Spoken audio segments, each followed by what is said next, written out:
तो चलिए एक बार फिर से बहुत बहुत स्वागत है और लगातार एक नए भ्रम और नए कन्फ्यूजन को लेके आप मेरे से लगातार क्वेश्चन कर रहे थे और मैं हमेशा कहता हूं कि आपका आदेश सर आंखों पर। फिर से आपने बात करना शुरू किया सर, आखिर ये जो टीओडी का विषय इस समय चल रहा है, टूर ऑफ ड्यूटी सर, इसको किस तरह से आप देखते हैं? क्या इस टीओडी का किसी भी तरह से लिंक है सर जो हमारी एनरोलमेंट लिस्ट आने वाली है? और शायद जब लेट होने लगती है कोई चीज़ तो मुझे लगता है कि बहुत सारे भ्रम के कारण बन भी जाते हैं। एक वायरल जो है ऑडियो भी बच्चों के पास आया जिसको लेकर के बहुत ज़्यादा भ्रम फैलाए जाने की कोशिश की गई, बट अगर उस वायरल वीडियो को भी हम लोग देखें ध्यान से बेटा, समझने की कोशिश करें तो उसमें भी आपको स्पष्ट पता है कि इस चीज़ की इम्प्लीमेंटेशन को लेकर अभी कहीं से कहीं तक कोई बात नहीं है। अगला प्रश्न बच्चों का ये बन रहा था, क्या सर ये हमारे रिजल्ट पे भी अफेक्ट कर रहा है? और साथ ही साथ बच्चों का प्रश्न ये बन रहा था क्या कि सर नया फॉर्म कब आएगा? देखो एक बात बड़ी मैं स्पष्ट कर देना चाहता हूँ, सबसे पहली क्लैरिटी आपको स्टार्टिंग में दे देना चाहता हूँ कि TOD is totally different concept बेटा। जैसे आपको पता है कि लास्ट 15 मई 2020 को एक क्लैरिटी गवर्नमेंट देती है,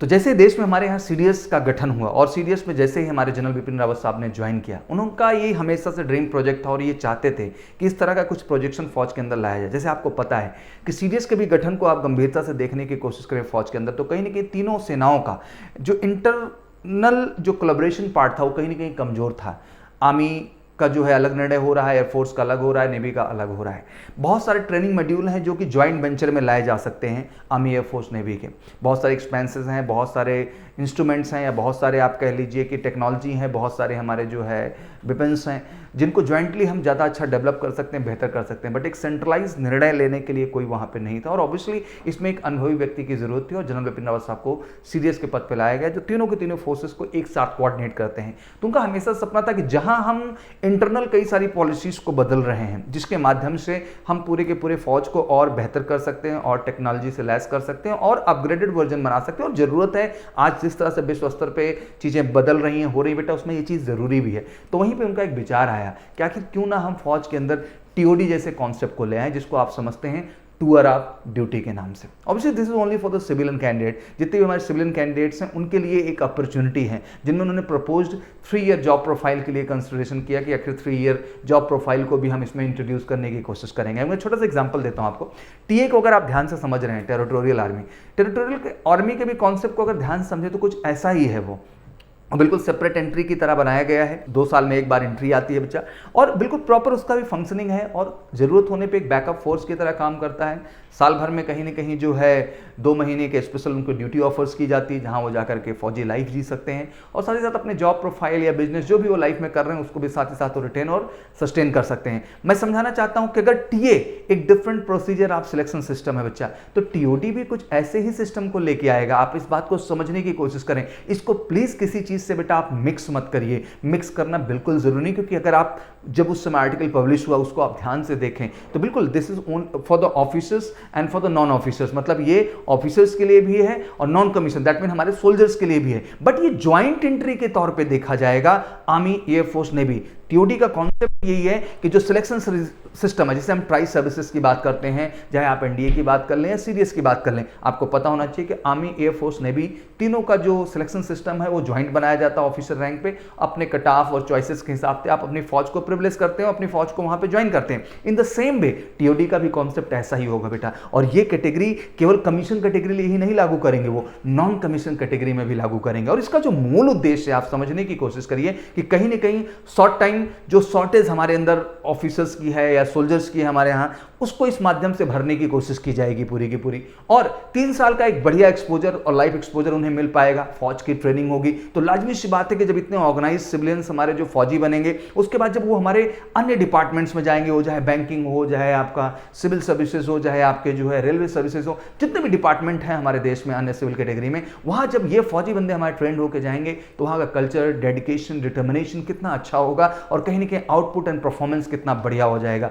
और कमाल की बात है, जो सबसे बड़ा मुद्दा उठ के आ रहा है कि कहीं नहीं कि पेंशन जैसी जो लायबिलिटीज जो है गवर्नमेंट के ऊपर आ जाती है वो भी नहीं रहेगी और यंग और ऊर्जावान जवान उन्हें मिल पाएंगे जो कुछ दिन फौज को योगदान देंगे और फौज को और अपग्रेड और बेहतर करने की कोशिश करेंगे और एक लंबी सेना इस माध्यम से हम ट्रेन कर पाएंगे और उनको हमेशा फौज के लिए जब हमें जरूरत पड़ेगी हम इस्तेमाल करने का कोशिश करेंगे। और ये कॉन्सेप्ट कोई नया नहीं, इजराइल में पहले भी मैं बता चुका हूं आप लोगों को कि इस तरह के कॉन्सेप्ट को इंट्रोड्यूस ऑलरेडी किया गया है और हमारी गवर्नमेंट भी चाहती है, हमारी फौज भी चाहते हैं इस तरह के कॉन्सेप्ट को इंट्रोड्यूस किया जाए और जल्दी वो प्रोसीजर बना के इस सिस्टम को लाने की कोशिश करेंगे। बट प्लीज इसको अभी आप अपने एनरोलमेंट रिजल्ट बच्चा किसी चीज से ना कनेक्ट करें, इसका कोई बेस नहीं बनता है। कुछ बच्चों ने पॉइंट आउट किया कि सर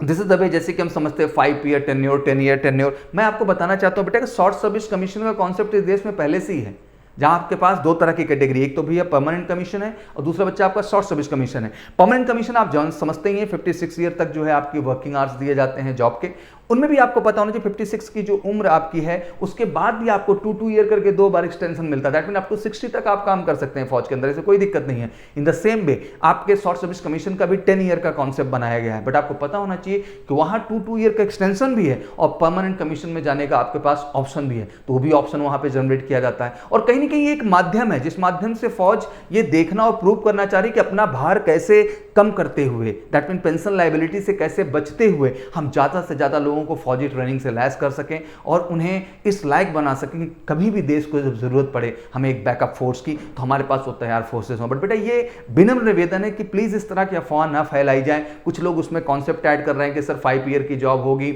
उसके बाद जो है उसमें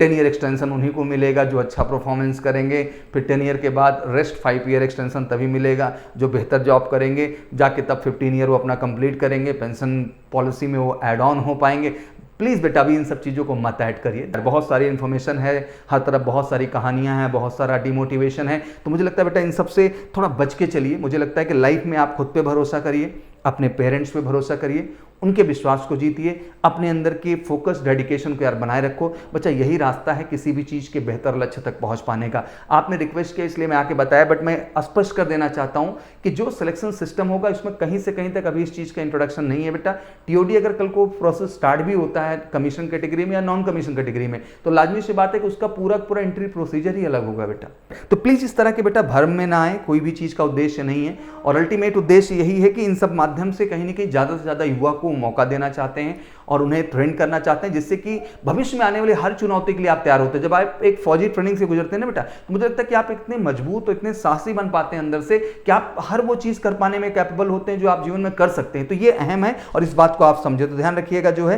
कि this is the great procedure, अच्छी वैकेंसीज आएगी, इनका अपना पूरा रिटायरमेंट प्रोसीजर होगा, इनका पूरा ट्रेनिंग प्रोसीजर होगा। भाई 3 साल का साइकिल है, तो आप खुद भी समझ रहे होंगे बेटा कि फर्स्ट ईयर मान लिया उन्होंने ले लिया 1 लाख के आसपास या 1.5 लाख के आसपास, सेकंड ईयर ले लिया, थर्ड ईयर ले लिया। अब लाजमी सी बात है थर्ड ईयर के बाद जो फर्स्ट ईयर वाले हैं वो क्या हो जाएंगे बेटा, रिटायर होंगे। तो फिर ये वैकेंसी कंटिन्यूस उसी तरह चलती रहेगी और separate vacancy, separate system, separate तरीके से आएगा कमीशन कैटेगरी के लिए, नॉन कमीशन कैटेगरी के लिए। और तीनों बता देना चाहता हूं कि ट्राई सर्विसेज जोन में आपके सामने ये वैकेंसीज आएंगी। आर्मी एयरफोर्स में भी तीनों आप प्रिविलेज्ड होंगे जो प्रायोरिटी रखेंगे और प्रायोरिटी के साथ साथ आपका जो परफॉर्मेंस लेवल होगा उसी के आधार पर आप कैटेगराइज कर दिए जाएंगे और आपको उसके अंतर्गत जाकर के सर्व करने का, खुद को ट्रेन करने का मौका मिलेगा। और ऑब्वियसली आफ्टर रिटायरमेंट एक्स आपके आगे लग जाता है बेटा और उन फैसिलिटीज को भी आप एंटरटेन कर पाएंगे जिन फैसिलिटीज को कहीं ना कहीं डिफेंस पर्सनल्स को दिया जाता है। तो मुझे लगता है एक बड़ा वेलफेयर है हर पॉइंट ऑफ व्यू से बेटा, बट प्लीज इसको किसी भी तरह से आप लोग जो है कनेक्ट करने की कोशिश ना करें। This is not really good, ये किसी भी एंगल से बेटा अच्छी बात नहीं है। अभी जो हम सबकी चिंता है वो चिंता है बेटा